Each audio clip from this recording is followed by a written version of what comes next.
He told me that this particular group were three lads in their 20s who were either in high spirits or possibly on high spirits. They laughed and joked loudly as they walked up the beach, and he presumed they were just another bunch of selfie hunters. But then they started yelling the name Saddam. He thought nothing of it, as absurd behaviour in youth is nothing new to any of us.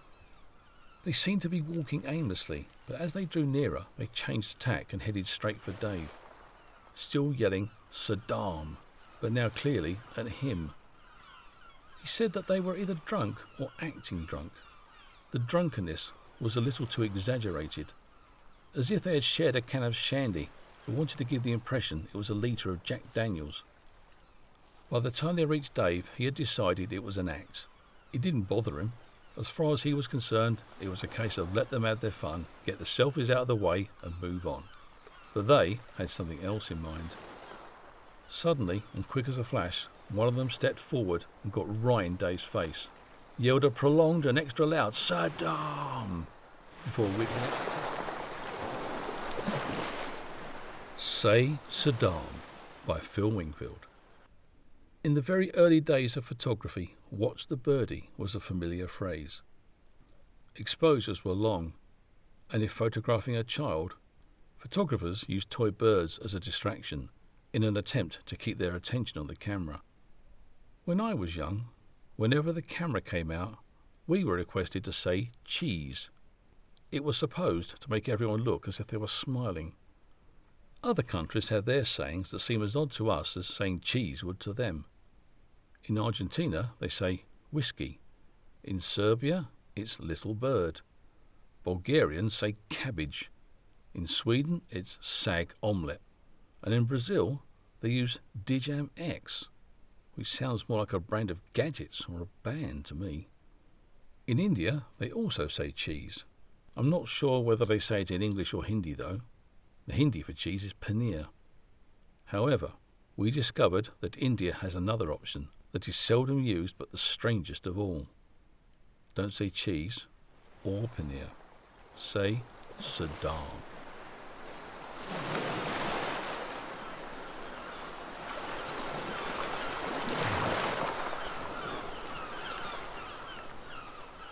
Bechtel Beach, near the town of Dwarka in Gujarat, 20th of October 2017. I often forget that trawling around with someone who is never happier than when they have a camera pressed against their face can get a little tedious for others. So this afternoon, we are heading 10 kilometres along the coast to Bechtel Beach. It's an odd name if you ask me, which of course you didn't, and it's up to the Gujaratis what they call it. It's a short walk from the car park through a gap in the low dunes to the beach.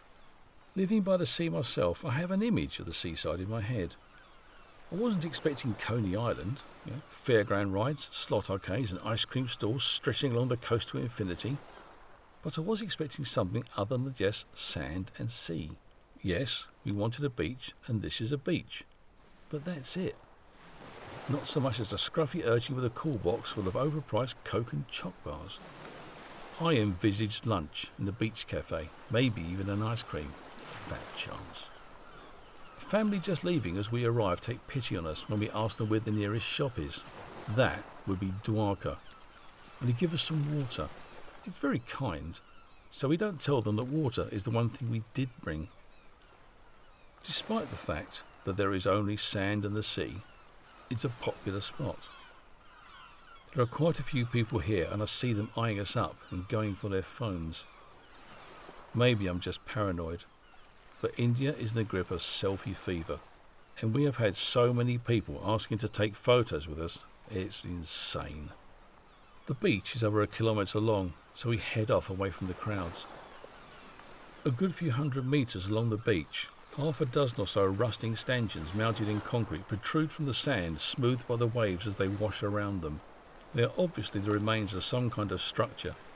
Smaller remnants lurk in the beach in the form of a few stubby bits of rusty metal, ready for some unsuspecting day tripper to break their toe on.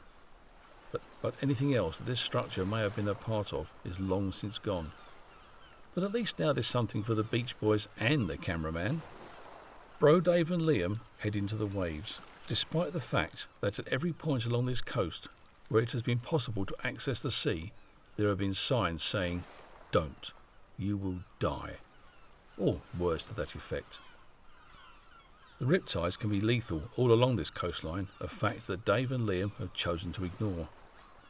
I busy myself taking dozens of pictures of rusty girders, and Jacko just takes a load off. Dave finds something sinister washed up on the beach. We're not sure if it's a fish or an eel, or either. It's about 8 inches long and curved like a silver grey banana. It has no scales, or fins, or eyes. From the tapered tail end, the thing expands to a head about 3 inches around, containing a giant maw set with rows of vicious-looking teeth. It's a scary-looking mother. The absence of eyes make it seem like a marine version of Geiger's alien. I wonder now if the certain death warnings to would-be swimmers is less riptide and more ripped apart by these things. But more importantly, we have visitors. Group of lads, it's always lads, it's never girls, saunter up the beach towards us. It's selfie time. Bro Dave and Liam stay in the wave zone. I paddle into the shallows for a different angle on the rusty remnants while Jacko engages with the selfie crew. And this was pretty much the afternoon. Several groups came and went, and we left Jacko to handle them all, as he seems to like engaging with people and isn't bothered by the constant selfies. I watched one lot leave and noted there were no more incoming parties, so I went to see how he was doing. He said it was mostly run-of-the-mill, until them, he says, indicating 3 figures walking off down the beach.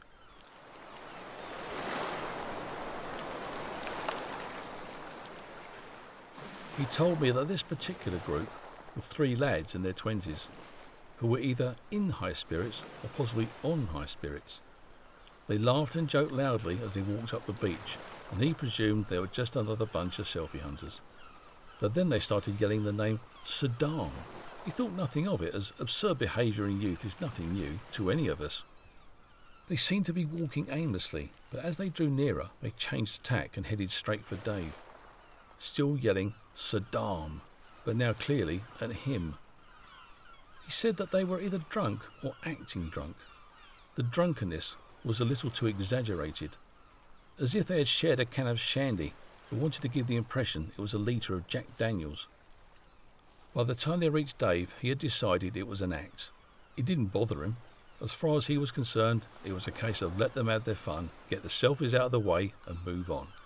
But they had something else in mind.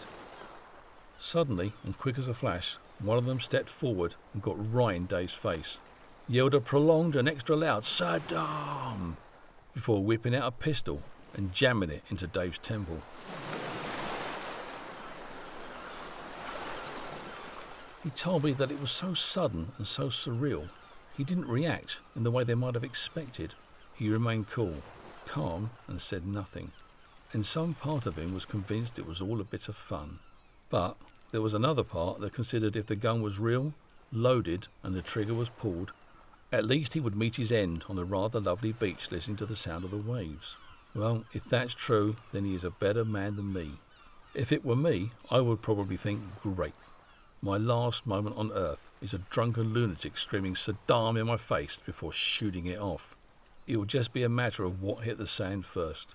The contents of my stomach, bladder, bowels, or skull. But Dave is evidently still here to tell the tale. So what in Shiva's name happened?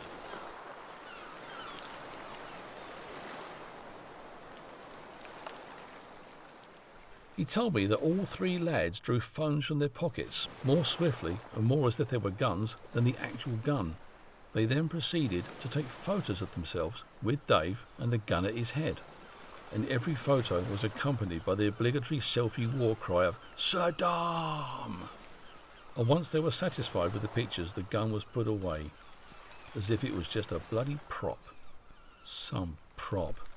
But get this, the trio told Dave that they were soldiers on leave from the Indian Army. So was the gun a fake or real? Were the lads full of shit, shandy, or both? I guess we'll never know.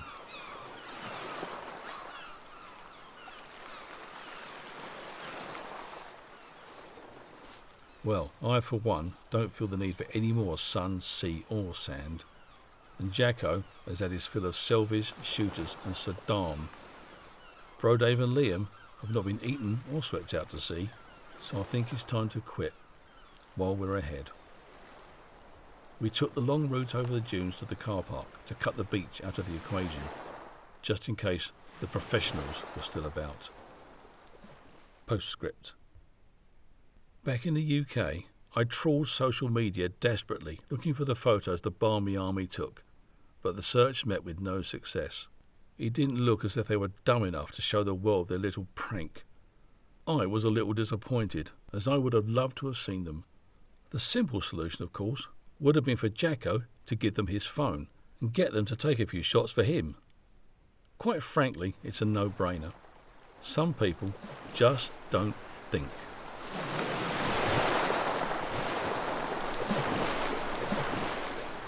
Say Saddam was written and read by Phil Wingfield.